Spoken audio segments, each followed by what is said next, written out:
Hello. Alright, I'm sure it's hard when you're 20-something to think of retirement as anything but kind of an abstract and faraway land. The last thing that would seem intuitive to someone just starting a new career is to plan for the end of it. There's also some very real and very difficult obstacles that can get in the way. According to Time magazine, the average student will graduate with a bachelor's degree and about $30,000 in debt. Now, I'm guessing that a few people in this room will owe substantially more than that. That's a tough pill to swallow. Then to ask students on top of their loan payments to begin to plan for something that isn't going to happen for another 40 years minimum, well, that's an even bigger pill. When I was listening to Mr. Kevin Kamachko's speech about how computer science should be a required curriculum in some form, something I wholeheartedly agree with, I was reminded of the first class I took in business school. It was a math class that covered the basics of finance math, and I remember thinking at the time that this was a very nuts and bolts kind of class that would be beneficial for every student to take. It isn't particularly difficult for the math adverse, and all curriculums require that you take some sort of math. Add to that everyone's going to have to deal with money, and I think these would all be good things for people to know.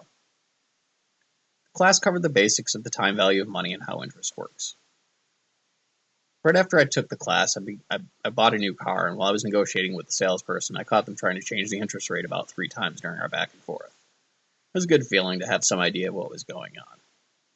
The other thing that the class covered is how return on your investment, i.e. a retirement fund, compounds over time.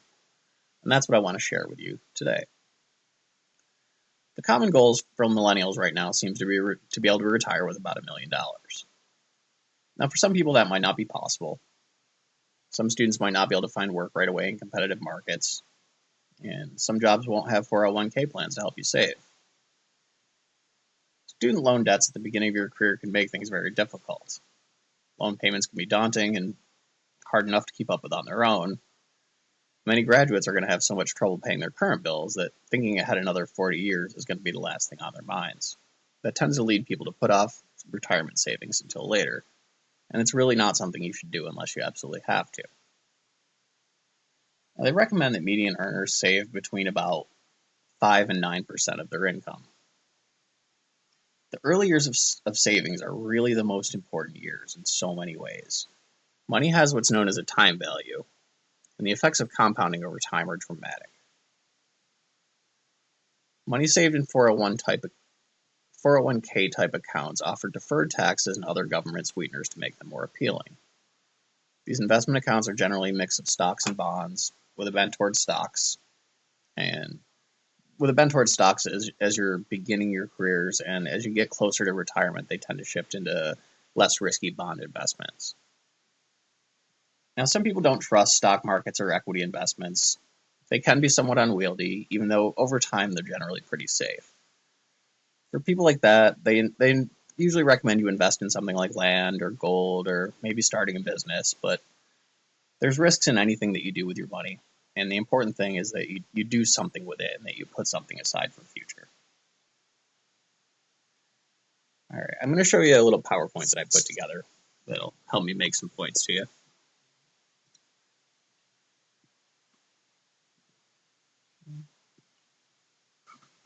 I built a little model here with a few assumptions. The first assumption being that the person in this model is saving $100 a week, that there's 52 weeks in a year, which we know, as well as 12 months. Multiply the $100 a week times 52 and then divide it by 12, and you get a $433 rough contribution.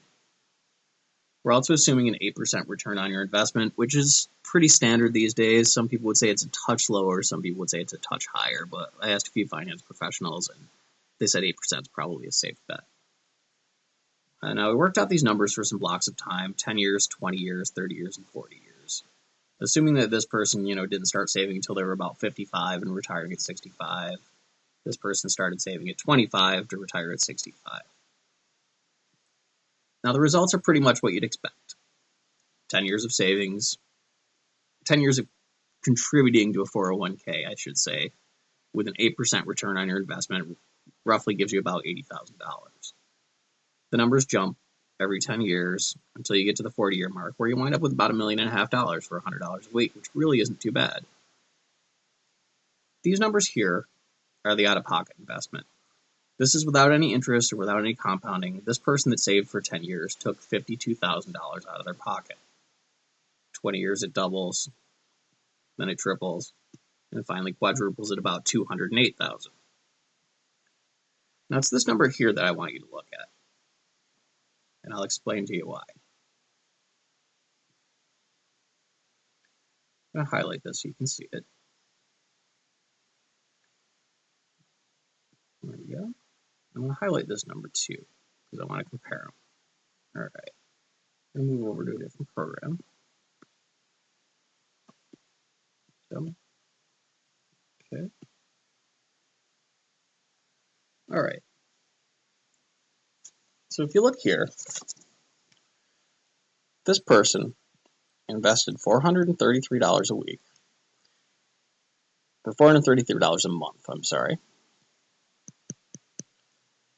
They started at age 25,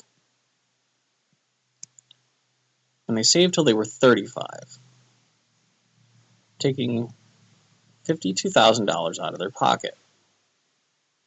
At the age of 35, they stopped saving, and they just let the money sit there until they were ready to retire at the age of 65. That $52,000, the money that they saved for only 10 years, grew at an 8% return to $866,000 and change. This person over here didn't start saving until they were 35, which still is pretty young. And from 35 to 65, 30 years,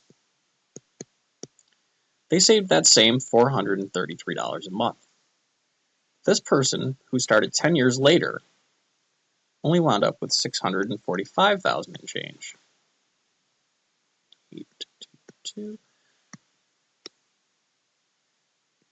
$221,000, 125 less. This person had to take $156,000 out of their pocket, save for 30 years, $433 a month, and still wound up with less than the person that started saving at 25, only saved for 10 years, and then just let their money sit there, not contributing anything. That's how dramatic the difference is between starting younger and waiting even 10 years. And if you look at the numbers at 45 and 55, it gets even worse. And that's what I want to leave you with today. Whatever you do, if you get a job when you get out of school, start saving and start saving young, because those early dollars are worth so much more than the later dollars are worth. Thank you very much.